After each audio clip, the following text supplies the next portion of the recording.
we went to for this footage. Canada, arguably one of the greatest places in the world to live. We celebrate everything from our hockey teams to our poutine. Our documentary crew and I hit the streets to ask fellow citizens what it means to be a Canadian and what our nationalism means to them. This is what they said. This is Aaron, everybody. Aaron, so we just have a question or two about Canadian nationalism for you. Cool. All right, so the question is, what does Canadian nationalism mean to you? What does it mean to be Canadian? Being Canadian? That's a good question. I think that just means being able to have the opportunity to live here, do what you want, have all these freedoms, not really have to worry about all that other stuff that goes on in other countries. Everyone has a chance here. You can take it or you can blow it, either way. I've seen both, but at least it gives you the option, right? Some other places you work as hard as you want and you're not going to get anything, right? So that's the main thing, I think.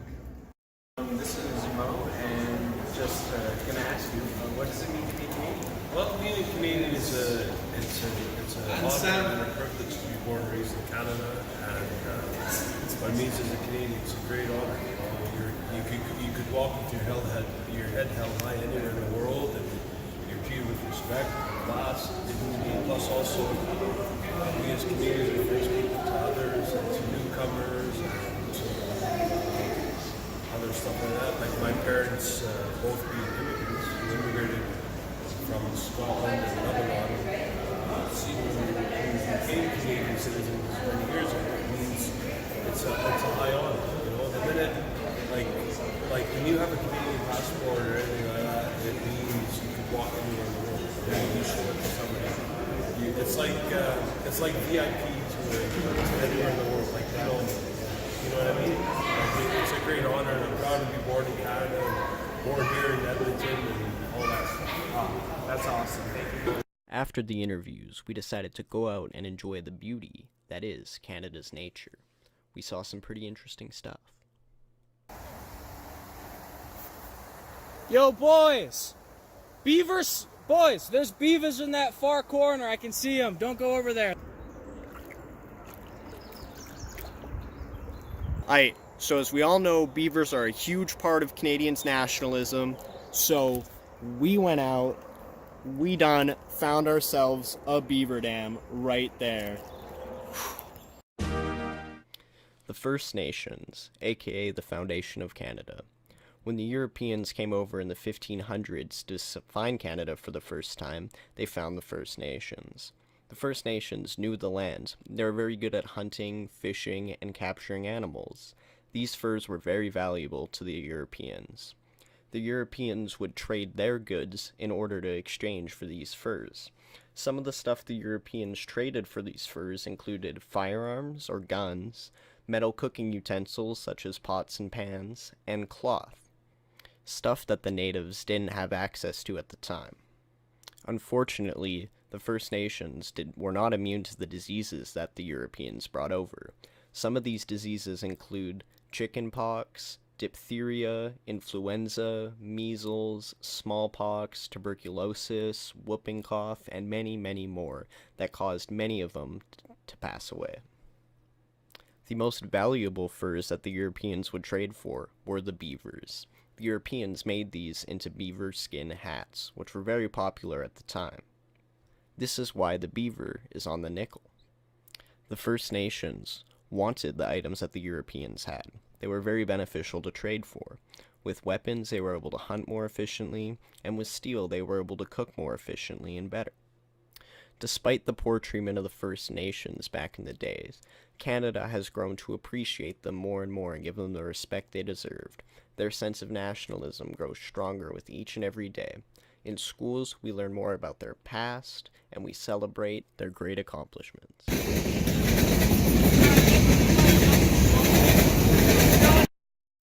The Canadian Pacific Railway is an event that has integrated itself into the Canadian collective. Its original purpose was to promise British Columbia an entry upon Canadian Confederation.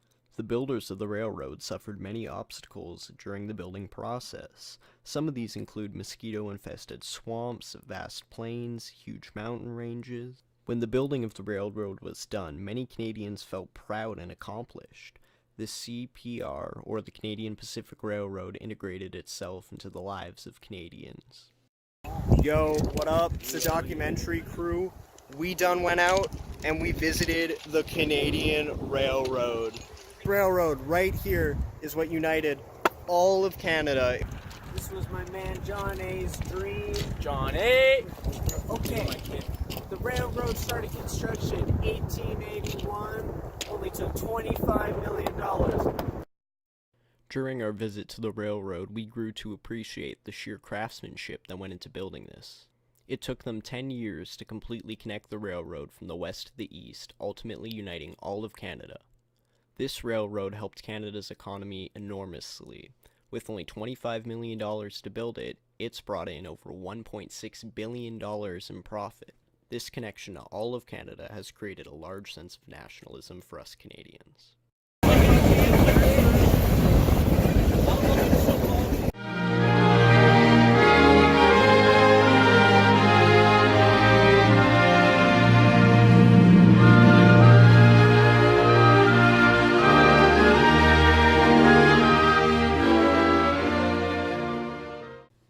The FLQ was a group of French-Canadian terrorists who wanted to fight to bring Quebec out of the rest of Canada.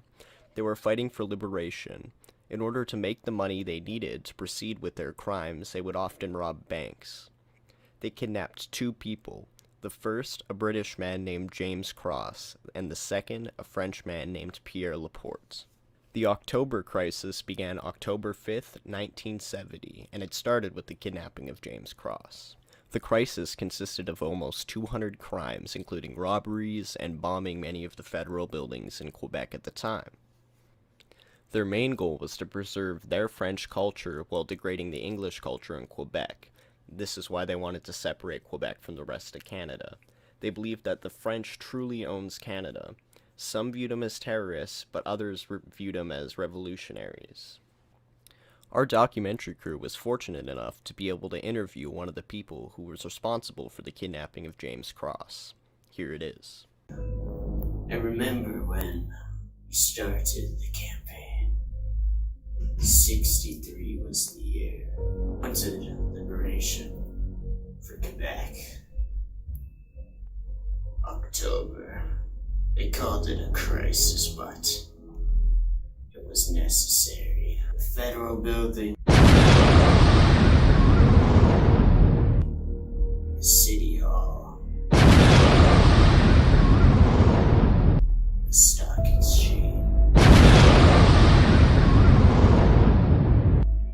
First, terrorism threat to Canada.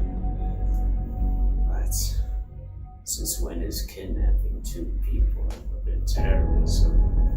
It was James Cross and Pierre Laporte. Crooked beyond belief.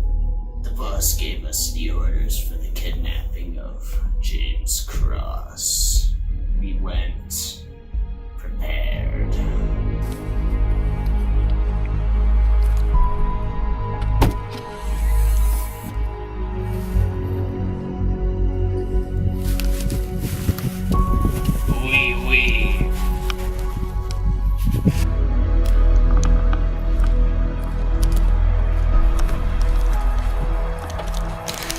Man, but for liberation, there has to be sacrifices.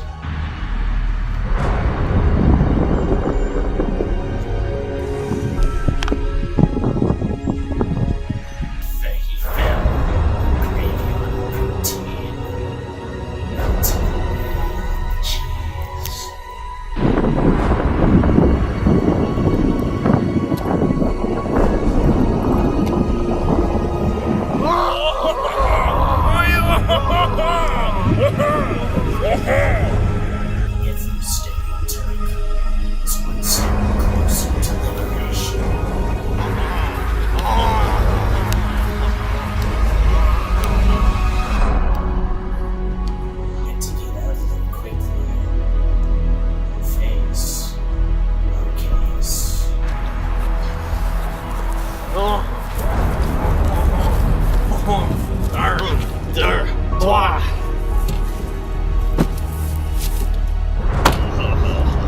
Oui, oui.